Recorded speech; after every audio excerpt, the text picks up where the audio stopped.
امام ربانی مجدد ثانی رحمۃ اللہ نے تو بہت تفصیل لکھی ہے. انہوں نے بات سمجھائی کہ دیکھو رات ہوتی ہے، ہر طرف اندھیرا ہوتا ہے، پھر صبح صادق طلوع ہوتی ہے، اور صبح صادق کے بعد روشنی بڑھتی جاتی ہے، بڑھتی جاتی ہے، بڑھتی جاتی ہے، حتیٰ کہ جب سورج نکلتا ہے تو اس وقت روشنی ختم ہو جاتی ہے اور دھوپ آ جاتی ہے. مگر سورج نکلنے سے 10-15 منٹ پہلے اتنی روشنی ہو چکی ہوتی ہے کہ کئی دفعہ یوں لگتا ہے جی شاید سورج نکل ہی آیا، حالانکہ ابھی نکلا نہیں ہوتا. وہ فرماتے ہیں کہ بالکل اسی طرح 15 شعبان کی رات کو اس نور کا سورج طلوع ہو جاتا ہے، نہ اس نور کی صبح صادق طلوع ہو جاتی ہے. پھر ہر دن یہ نور بڑھتا رہتا ہے، بڑھتا رہتا ہے، بڑھتا رہتا ہے، حتیٰ کہ رمضان سے 1-2 دن پہلے ایسی حالت ہوتی ہے کہ جیسے رمضان کی برکتیں ہوتی ہیں. اس لیے نبی علیہ السلام شعبان میں کثرت سے روزہ رکھتے تھے. صلاۃ تسبیح کا پڑھنا عبادت ہے، اور کل کے دن کا روزہ رکھنا بھی سنت ہے. بیکی شریف کی روایت ہے، نسائی میں بھی اس کا تذکرہ ہے کہ شعبان کا مہینہ رجب اور رمضان کے درمیان ہے، جس کی فضیلت سے لوگ بے خبر ہیں. اس مہینہ میں بندوں کے اعمال پیش کیے جاتے ہیں. میرا دل چاہتا ہے کہ میرا عمل ایسی حالت میں پیش کیے جائیں کہ میرا روزہ ہو. یعنی نبی علیہ السلام نے فرمایا کہ میرے عمل اللہ کے سامنے اس حال میں پیش ہوں کہ میں روزہ دار. یعنی 15 شعبان کا روزہ سنت ہے، حدیث سے ثابت ہے. اس لیے نبی جب رجب کا چاند دیکھ لیتے تو یہ سے اللہم بارک لنا فی رجب و شعبان و بلغنا رمضان.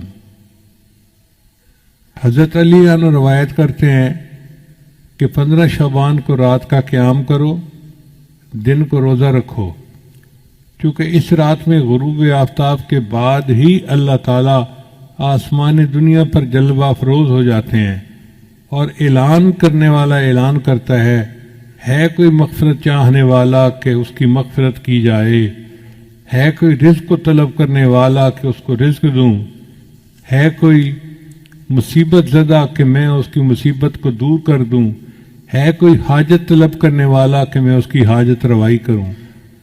اب آپ اندازہ لگائیے کہ آج کی رات میں اللہ رب العزت اعلان فرماتے ہیں، ہے کوئی مصیبت زدہ جس کی مصیبت میں دور کروں، ہے کوئی حاجت والا جس کی حاجت کو میں پورا کر دوں.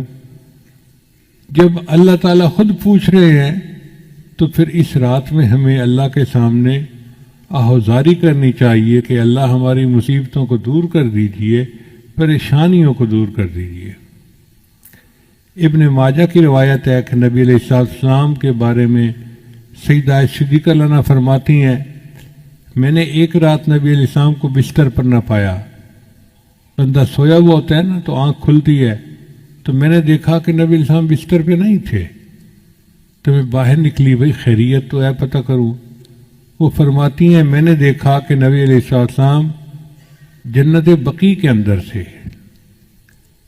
میں نے پوچھا اے اللہ کے نبی وسلم آپ یہاں رات کے وقت کیسے آئے؟ تو نبی علیہ السلام نے فرمایا کہ آج 15 شعبان کی رات ہے،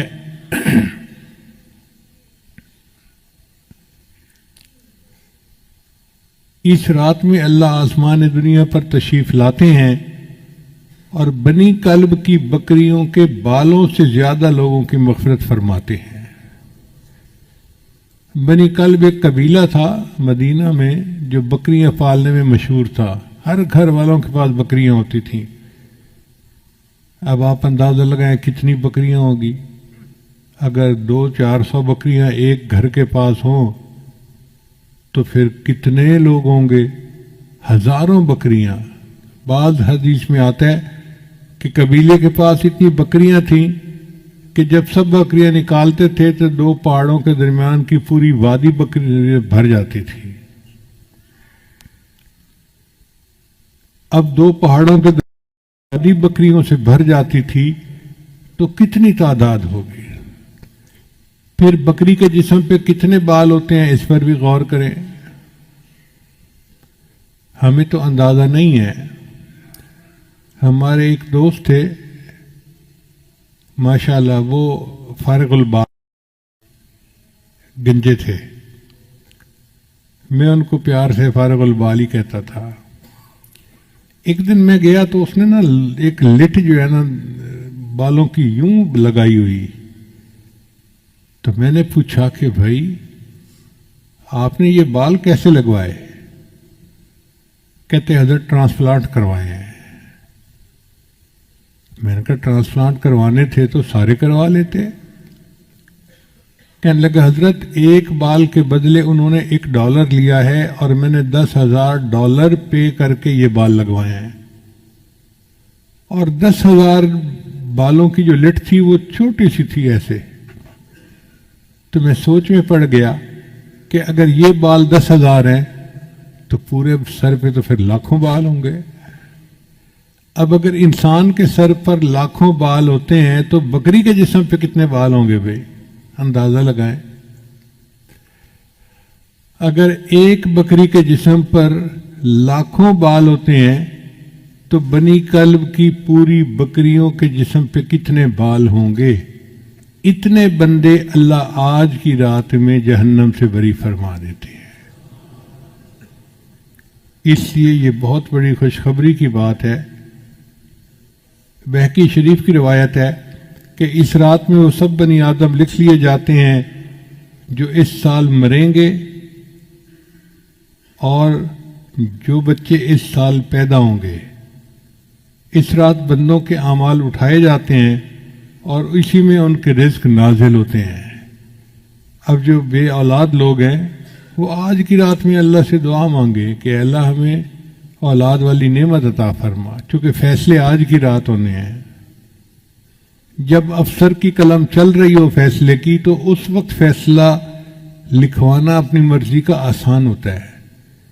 جب ایک دفعہ لکھا جا چکے پھر اس فیصلے کو بدلوانا یہ مشکل کام ہے. ہم 15 شعبان کی رات کو تو دعائیں مانگتے نہیں اور پھر پورا سال روتے رہتے ہیں جی دعا قبول نہیں ہوتی، دعا قبول نہیں ہوتی، دعا قبول نہیں ہوتی. دعا کیوں نہیں قبول ہوتی ہے لیکن اس کے مانگنے کا وقت ہوتا ہے. تو آج کی رات کی اہمیت کا اندازہ لگانا چاہیے. ابو امامہ باہلی رضی اللہ عنہ ایک صحابی تھے. جب وہ نبی علیہ السلام کے پاس آئے تو اللہ کے محبوب صلی اللہ علیہ وسلم کو یہ حکم ملا کہ ان کا اکرام کرو. تو نبی علیہ السلام نے ان کے لیے اپنی چادر بچھا دی. مگر ان کا ایمان سے نور سے سینہ منور ہو چکا تھا. وہ آئے اور انہوں نے چادر کو اٹھا کے چوما. اے اللہ کے بسم میں آپ کی چادر پہ پاؤں نہیں رکھ سکتا.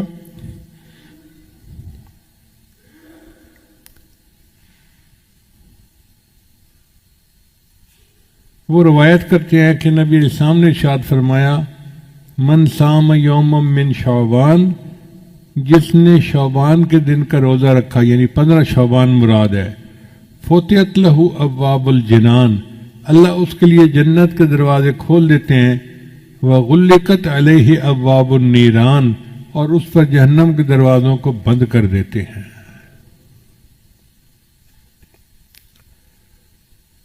ہمارے سلسلہ نقشبندیہ کے سرخیل امام سیدنا صدیق اکبر رضی اللہ تعالیٰ عنہ فرماتے ہیں قوموا لیلۃ نصف من شعبان، کہ نصف شعبان کی رات کو تم قیام کرو. فإنہا لیلۃ مبارکہ، یہ مبارک رات ہے. فإن اللہ تعالی یقول، اللہ تعالیٰ اس میں یوں فرماتا ہے فیہا حل من مستغفر فاغفر اللہ، ہے کوئی مغفرت کا چاہنے والا کہ میں اس کی مغفرت کروں. سبحان اللہ. زندگی میں اللہ نے پھر ہمیں ایک موقع دے دیا. آج کی رات اللہ پوچھتے ہیں ہے کوئی مغفرت چاہنے والا کہ میں اس کی مغفرت کر دوں. تو بھائی ہم اللہ کے سامنے فریاد کریں، پکاریں، دعائیں مانگیں کہ اے اللہ ہم مغفرت چاہتے ہیں، ہم بڑے خطا کار ہیں، گناہ گار ہیں۔ آج کی رات برکت والی رات ہے۔ علماء نے لکھا ہے کہ حضرت موسیٰ علیہ السلام کو طور پہ نبوت ملی تھی، وہ 15 شعبان کی رات کو ملی تھی۔ خدا کی دین کا موسیٰ سے پوچھئے احوال، کہ آگ لینے کو جائیں پیمبری مل جائے۔ آپ یوں سمجھیں کہ آج رات ہے، رزق کے فیصلے آج کی رات ہوں گے، انسان کو مال کتنا ملنا ہے اس کے فیصلے آج کی رات ہوں گے، کس کا نکاح ہونا ہے اس کے فیصلے آج کی رات ہوں گے، کس کو بچے ملنے ہیں فیصلہ آج کی رات ہوگا، صحت والی نعمت ملنی ہے اس کا فیصلہ آج کی رات ہوگا، کس کو آئندہ سال زندگی ملنی ہے فیصلہ آج کی رات ہوگا۔ اب رزق تو اللہ تعالیٰ نے ہمیں پہنچانا ہے، ہم اگر کہنا کہ اے اللہ ہمیں رزق نہ دے، پھر بھی اللہ رزق دیں گے چونکہ ذمہ اس نے لیا ہوا ہے۔ اب جو لوگ بھوک ہڑتال کرتے ہیں ان کے ساتھ کیا ہوتا ہے؟ ان کو زبردستی جوس پلائے جاتے ہیں، اور جو انکار کرتے ہیں تو پھر ڈاکٹر آ جاتے ہیں، وہ پھر ان کو ٹیکے لگاتے ہیں۔ تم اگر منہ سے نہیں کھا رہے تو ہمیں تمہیں غذا تو دینی ہے، تو سوئیاں چبھو چبھو کے ان کو رزق دیا جاتا ہے۔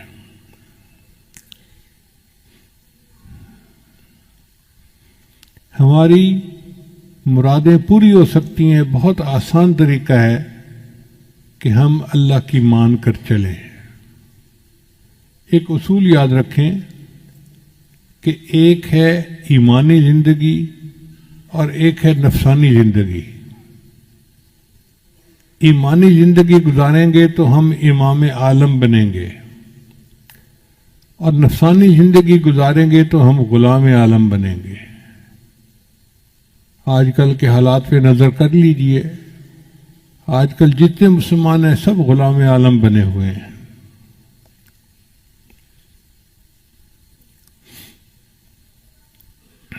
ماضی بعید میں دیکھنا ہے تو حضرت موسیٰ علیہ السلام کی قوم کا واقعہ دیکھ لیجئے، پیچھی ہوئی قوم تھی۔ فرعون اتنا جبار اور قہار تھا کہ اس نے ان کو کچل کے رکھ دیا تھا۔ چنانچہ انہوں نے موسیٰ علیہ السلام سے کہا اوذینا من قبل ان تأتینا ومن بعد ما جئتنا، آپ کے آنے سے پہلے بھی ہمیں اذیت ملی اور آپ کے آنے کے بعد بھی اذیت ملی۔ وقال موسیٰ لقومہ، تو موسیٰ علیہ السلام نے اپنی قوم کو جواب دیا استعینوا باللہ واصبروا، اللہ سے مدد مانگو اور صبر کرو۔ ان الارض للہ، زمین اللہ کی ہے، یورثھا من یشاء من عبادی، اپنے بندوں میں سے جس کو چاہتا ہے زمین کا وارث بنا دیتا ہے۔ تصور نہیں کوئی کر سکتا تھا کہ بنی اسرائیل والے اس زمین کے وارث بن جائیں گے، اللہ نے ان کو بنا دیا۔ اللہ فرماتے ہیں وَنُرِيدُ، اور ہم نے ارادہ کیا أَن نَمُنَّ عَلَى الَّذِينَ اسْتُضْعِفُوا فِي الْأَرْضِ وَنَجْعَلَهُمْ أَئِمَّةً وَنَجْعَلَهُمُ الْوَارِثِينَ، کہ ہم ان کو زمین کا امام بنائیں گے اور زمین کا وارث بنائیں گے۔ یہ تو ہے ماضی مثال۔ اگر ماضی قریب میں مثال دیکھنی ہے تو صحابہ کرام کی مثال دیکھیں۔ اللہ کی مان کر چلے، اللہ نے کیسر و کسریٰ کے تاج ان کے قدموں میں لا کر رکھ دیے۔ اللہ تعالیٰ نے ان کو کیا عزتوں سے نوازا، چڑھتے سورج سے تاج مانگا، سمندروں سے خراج مانگا۔ لگاتا تھا تو جب نعرہ تو خیبر توڑ دیتا تھا، حکم دیتا تھا تو دریا کو رستہ چھوڑ دیتا تھا۔